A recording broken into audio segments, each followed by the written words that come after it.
ये जो सॉप्स दिए हैं गवर्नमेंट ने और दूसरा जो इंटरेस्ट रेट हाइक वगैरह सॉरी कट्स जो चालू हुए हैं, वो एक बहुत ही बड़ा ब्रीदर है हमारे लिए क्योंकि गवर्नमेंट ने भी डिसाइड किया यही सोचा था कि हमारा जो डिमांड कोलैप्स हुआ है वो इसलिए कोलैप्स हुआ था क्योंकि लिक्विडिटी काफी हद तक सक आउट हो गई थी सिस्टम में से और जैसे ही नए गवर्नर आए आरबीआई के पहली चीज उन्होंने उस पर ही फोकस किया कि let me gate liquidity in the system.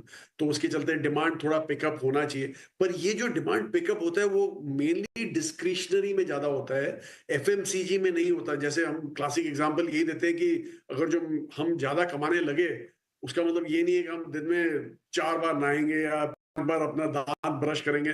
Obviously आप नए कपड़े पहनेंगे, नए घर लेंगे, नई गाड़ियां लेंगे, ज्वेलरी लेंगे फॉर ऑल यू नो। सो इसलिए हमें लग रहा है और नए चश्मे के फ्रेम भी लेंगे बाय द वे।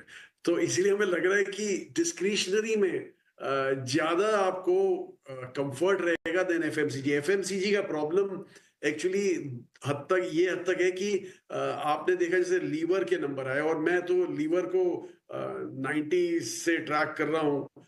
शायद ही मैंने कभी लीवर को ये बोलते हुए सुना है एनी कॉल पे कि आई विल सेक्रीफाइस मार्जिन्स और मैं मार्केट शेयर की तरफ ध्यान दूंगा। डिस्ट्रीब्यूटर्स को उन्होंने क्रेडिट दिया जो आज तक वो नहीं देते हैं, डिस्ट्रीब्यूटर्स एडवांस लेते हैं। तो ये सब जो है ऑब्वियसली शो करता है एक तो कि डिमांड इतना नहीं है हाई एंड प्रोडक्ट्स में, तो बिल्कुल नहीं लग रहा है।